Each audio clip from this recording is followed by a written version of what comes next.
بسم اللہ الرحمن الرحیم نحمدہ ونصلی علی رسولہ الکریم اما بعد فاعوذ باللہ من الشیطان الرجیم بسم اللہ الرحمن الرحیم کل من علیہا فان ویبقى وجہ ربک ذو الجلال والاکرام وقال تعالی الذی خلق الموت والحیاة لیبلوکم ایکم احسن عملا صدق اللہ العظیم۔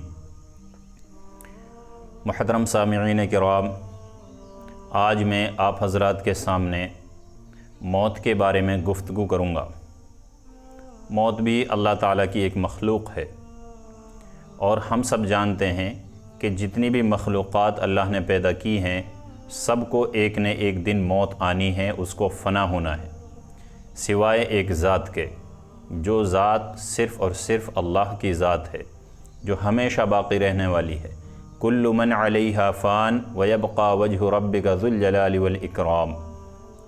ہر چیز کو فنا ہونا ہے۔ اللہ پاک قرآن پاک میں فرماتے ہیں ہر چیز کو فنا ہونا ہے، یعنی ہر جاندار کو نہیں بلکہ ہر چیز کو فنا ہونا ہے، چاہے وہ جاندار ہو یا بے جان۔ زمین آسمان کو فنا ہونا ہے، چاند ستاروں کو فنا ہونا ہے، دن اور رات کو فنا ہونا ہے، اس جہان کو فنا ہونا ہے۔ غرض یہ کہ جو چیزیں ہمیں نظر آ رہی ہیں سب کو ایک نہ ایک دن ختم ہونا ہے۔ اللہ تعالیٰ نے 18,000 کم و بیش مخلوقات کو پیدا کیا ہے، 18,000۔ ان میں سے 2 مخلوقات ایسی ہیں جن سے اللہ تعالیٰ حساب و کتاب لیں گے، ایک ہیں انسان اور دوسرا جنات۔ انسان اور جنات کو اللہ تعالیٰ نے صرف اور صرف اپنی عبادت اور اطاعت کے لیے پیدا کیا ہے۔ یہ جو عبادت کا مفہوم ہے یہ بہت وسیع ہے۔ ہم سمجھتے ہیں کہ نماز پڑھنا ہی عبادت ہے، روزہ رکھنا ہی عبادت ہے۔ نہیں میرے دوستو، مسلمان کا ہر کام عبادت ہے، شریعت کا ہر حکم موجود ہے۔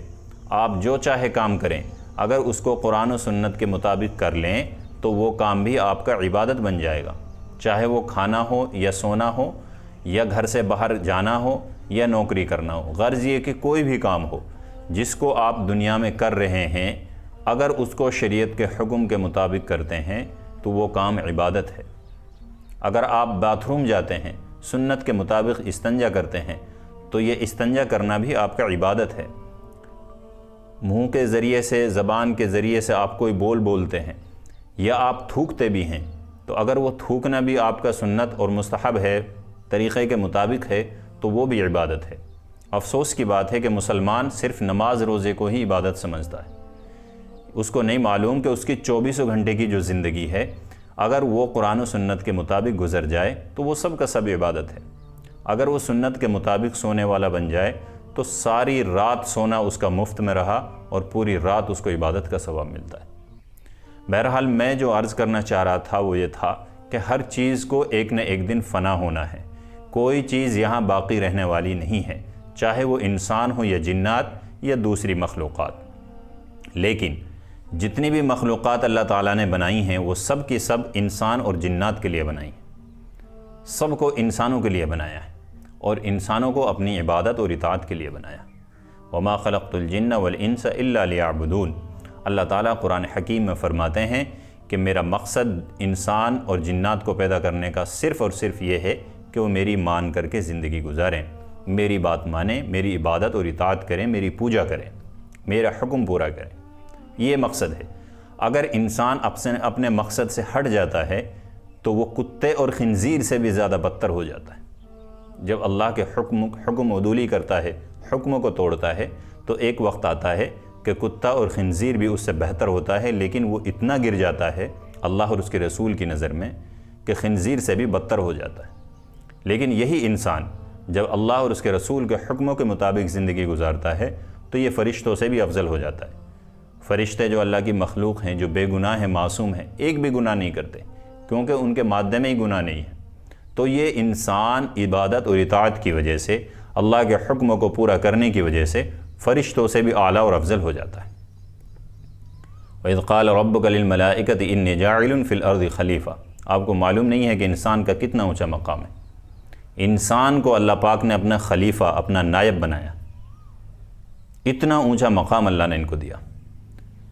تو اگر انسان اللہ کے حکموں کے مطابق جیتا ہے، زندگی گزارتا ہے، تو یہ انسان سب سے بہتر مخلوق بنتا ہے، اور جب اپنے حکم سے ہٹ جاتا ہے، مقصد سے ہٹ جاتا ہے، اپنے مقصد کو بھول جاتا ہے، تو یہ بد سے بدتر ہو جاتا ہے۔ اس لیے ہمیں اپنی اوقات کو اور اپنے مقصد کو نہیں بھولنا ہے، چاہے ہم کامیابیوں کو جن چوٹیوں پر پہنچ جائیں، جن بلندیوں پر پہنچ جائیں، اس کے باوجود ہمیں اللہ تعالیٰ کے حکموں کو نہیں چھوڑنا ہے، اپنی حیثیت کو نہیں بھولنا ہے، اپنے مقصد کو نہیں بھولنا ہے۔ ایک ناپاک قطرے سے اللہ نے ہمیں بنایا ہے، ایک ناپاک قطرے سے، اور جب بچہ پیدا ہوتا ہے پھر اس کو جوانی آتی ہے اور اس کو بڑھاپا آتا ہے۔ یہ 3 مرحلے انسان کے ہیں۔ ان تینوں سے گزرنے کے بعد چند دنوں کے بعد وہ ایک ایسے سفر پر جاتا ہے جو ہمیشہ ہمیش کے لیے اس کو جانا ہے، کبھی اس کی واپسی نہیں ہے، کبھی واپس نہیں آئے گا۔ جو مرتا ہے کبھی واپس نہیں آتا۔ تو اصل ہمارا جو مقصد ہے جو اس دنیا میں پیدا کرنے کا اللہ تعالیٰ کا، وہ یہ ہے کہ ہم ہمیشہ ہمیش کی جو زندگی آخرت ہے اس کی تیاری کریں، اپنے قبر کی تیاری کریں، اپنے حشر کی تیاری کریں، اپنے حساب و کتاب کی تیاری کریں۔ اسی وقت میں سے ہمیں ان چیزوں کی تیاریاں کرنی ہیں۔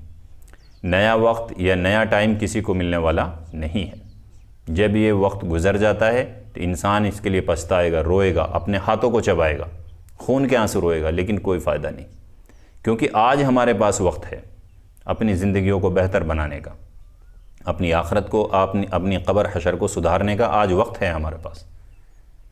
تو اس وقت کو غنیمت جانیں، موت کو ہمیشہ حاضر و ناظر رکھیں، اتنا قریب سمجھیں موت کو، اتنا قریب سمجھیں جیسے ہمارے سانس ہے۔ ہر وقت موت ہمارے ساتھ رہتی ہے، ہر وقت، کبھی بھی آ کے ہمیں موت کا فرشتہ پکڑ سکتا ہے، جکڑ سکتا ہے۔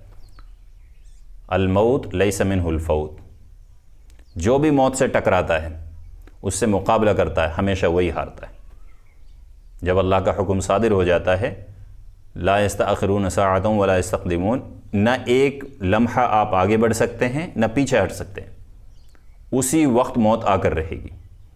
جب ایک چیز ہے کہ ہو کر رہے گی، آ کر رہے گی، تو ہمارے لیے لازم ہے کہ ہم اس کی تیاری کریں۔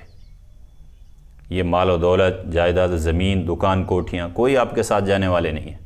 آپ کے ساتھ صرف اور صرف آپ کے اعمال جائیں گے، جو اچھے یا برے جو آپ نے تیار کیے ہیں۔ چند نمازیں جو آپ نے اخلاص کے ساتھ ادا کی ہیں، چند میٹھی باتیں جو آپ نے کسی مجبور، بےکس یا مظلوم کے لیے دلاسا دلانے کے لیے کی ہیں، یا کسی یتیم کے سر پر آپ نے ہاتھ پھیرا ہے، چند پیسے جو آپ نے کسی غریب کی مدد کے لیے دان کیے ہیں، یہی چیزیں کام آنے والی ہیں۔ اس کے علاوہ جو کچھ آپ کو نظر آ رہا ہے سب کا سب بیکار ہے، آپ کے لیے بیکار ہے، کیونکہ جب آنکھیں بند ہوتی ہیں، یاد رکھیے گا، کفن میں کوئی جیب نہیں ہوتی ہے، وہ بنا سلا ہوا، بنا پاکٹ کا کپڑا ہوتا ہے۔ گھر والے، رشتہ دار، ملنے والے، دوست احباب چند من و مٹی کے نیچے آپ کو ایسے دفن کرتے ہیں، ایسے چھوڑ کر کے آتے ہیں کہ ہمیشہ کے لیے وہ آپ کو بھول جاتے ہیں۔ یہاں سے آگے اصل زندگی ہے۔ یاد رکھیے، مسلمان کی زندگی مرنے کے بعد شروع ہوتی ہے۔ دنیا کی جو زندگی ہے یہ آخرت کی تیاری کے لیے ہمیں دی ہے۔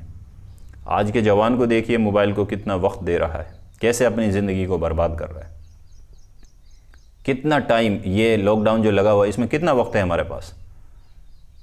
ہم عبادت میں بہت آگے بڑھ سکتے ہیں، قرآن کی تلاوت سیکھ سکتے ہیں، اپنے گھر کے ماحول کو سدھار سکتے ہیں، اپنے بچوں کو دینی تعلیم سے آراستہ کر سکتے ہیں، لیکن یہ کون کرے گا؟ یہ ہم کو ہی کرنا ہے۔ اگر اس وقت کو غفلت، لاپرواہی اور سستی میں گزار دیں گے تو ایک کہاوت ہے، آپ نے سنی ہوگی، اب پچھتائے کیا ہوت جب چڑیا چگ جائے کھیت۔ جو وقت نکل جاتا ہے وہ کبھی واپس نہیں آتا، اس کے لیے آپ ساری زندگی پچھتاتے رہو، کبھی واپس نہیں آئے گا۔ تو یہ وقت ہے ہمارے پاس، اس کی قدر کریں، اس کو غنیمت جانیں، زندگی کو غنیمت جانیں موت سے پہلے، جوانی کو غنیمت جانیں بڑھاپے سے پہلے، تندرستی کو غنیمت سمجھیں بیماری سے پہلے۔ یہ کچھ نعمتیں ہیں جو چھن جاتی ہیں تو کبھی نہیں ملتی، اس لیے ان کی قدر کریں۔ اللہ پاک مجھے بھی، آپ کو بھی، اور ہم تمام مسلمانوں کو اپنے وقت کو صحیح استعمال کرنے کی توفیق عطا فرمائے، آخرت کی تیاری کرنے کی توفیق عطا فرمائے، اور جو موت جس راستے سے سب کو گزرنا ہے، کل نفس ذائقۃ الموت، ہر جاندار کو موت کا مزہ چکھنا ہے۔ اللہ تعالی ہم سب کو موت کی تیاری کرنے کی توفیق عطا فرمائے اور ہم سب کا خاتمہ ایمان پر فرمائے۔ ویڈیو تھوڑا بڑا ہو گیا، کوئی بات نہیں، میں معافی چاہتا ہوں، لیکن میرا مقصد یہ تھا کہ ہم تھوڑا سا اس کا احساس کریں، اس کو سمجھیں کہ یہ وقت ہمارے لیے کتنا قیمتی ہے، اس کو ایسے ضائع نہ کریں، اس کو اللہ کی عبادت، اطاعت، قرآن کی تلاوت اور دیگر نیک کاموں میں خرچ کریں۔ اللہ پاک ہم سب کو عمل کرنے کی توفیق عطا فرمائے، آمین۔ وآخر دعوانا ان الحمد للہ رب العالمین۔